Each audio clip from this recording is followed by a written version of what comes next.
What are the most important things you look for in a mechanical watch?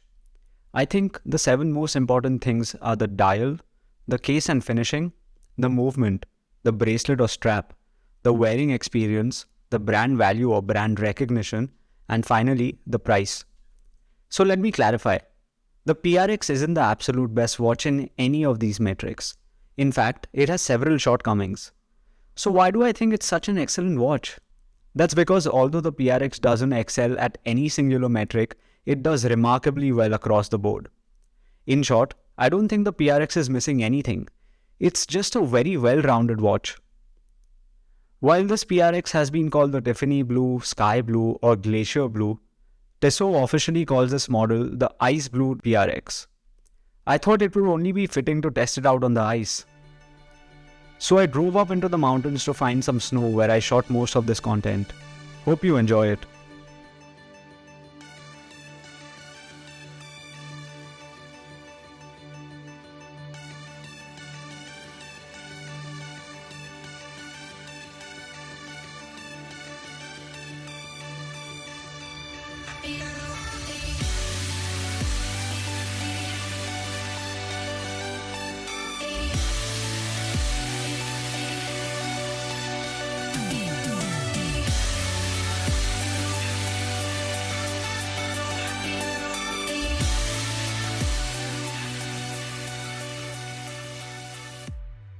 Only truly changed feature in this model is the dial.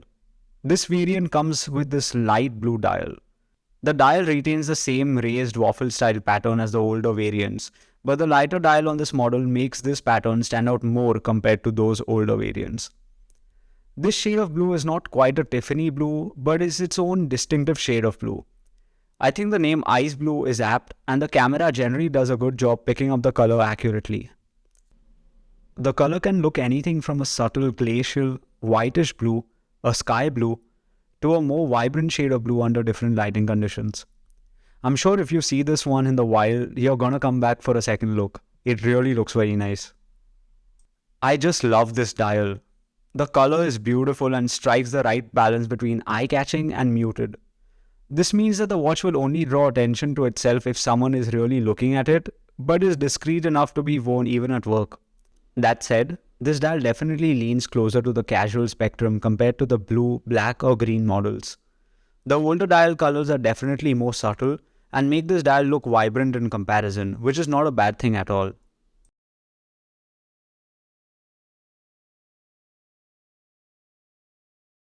The dial comes with the standard small date cutout.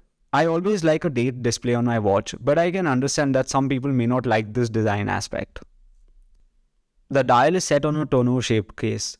So although the dial is only 40mm wide, it does wear a little bigger.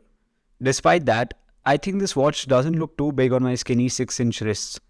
Probably due to the lack of protruding lugs. And yes, the camera does make it look a little bigger. The dial has a polished bezel while the rest of the case has a brushed finish. Overall, it's a pretty clean look. The watch is decently slim at 10.9mm and has a water resistance of 10 bars or 100 meters. The PRX has an open case back featuring the same reliable Powermatic 80 movement just like the older models. The Powermatic 80 is essentially a modified ETA caliber C07 movement. Tissot do not advertise the accuracy of this movement, but in general it runs between 0 to plus 5 seconds a day. The movement is also resistant to shocks and magnetism. But the best part of this movement according to me is the extended power reserve that lasts over 3 days. I've had this watch for 10 days now and I've worn it on and off, but I've never had to wind it. That to me is a big win. If you're enjoying this video, please do boop the like button and consider subscribing. You may also want to check out my review of another sub $1,000 watch up here. Okay, now coming to the bracelet. As you all know, the PRX has this super trendy integrated steel bracelet. The shape of the links combined with the vertically brushed finishing makes this bracelet shimmer beautifully under the light. Personally, I feel that this is one of the best bracelets on the market based solely on looks.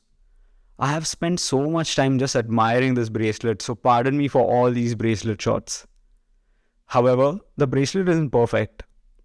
Although it's not uncomfortable, it isn't the most comfortable bracelet either.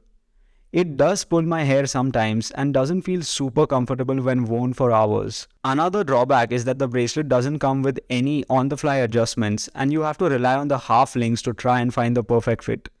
This may work for you, but I wish they would have provided us with some micro adjustments. That said, this is a very good bracelet considering that you can buy this watch for under $700 US. Overall, I would give this bracelet a 10 out of 10 based on looks, but a 6 or 7 for comfort and wearability. As I mentioned previously, this watch is adequately thin, not too bulky, and has a decent bracelet. It's comfortable to wear for a few hours, but the lack of micro adjustments make it harder to find the perfect fit. It does look a little big on my wrist, but I would still recommend this watch to anyone with a wrist larger than 5.9 inches or 15 centimeters, and I think that most people would be able to pull this off pretty well. Tissot was founded in 1853 and is one of the oldest Swiss watch brands in existence. And although it's not considered a high-end luxury watchmaker, I think Tissot is well respected and recognized throughout the world. I certainly have no problems with the brand and personally really like them and their watches. Finally, coming to the money, let me be direct. I feel that this is the best all-rounder watch you can buy for under $700 US. It can be dressed up or down and has a great combination of looks, comfort, specs and reliability. As a bonus, it's Swiss made too if that matters to you. And man, that dial, it's such a stunner. The only problem is that this watch has just released and availability might be pretty limited, so you might have to wait a few weeks or maybe even a couple of months to get your hands on this watch. I hope you enjoyed this video. Please let me know if you agree with my analysis. Do you like this new color or prefer one of the older colors? I'd love to know your thoughts. If you like this video, a thumbs up would be much appreciated. Hope you have a great day or night and see you all in the next video very soon.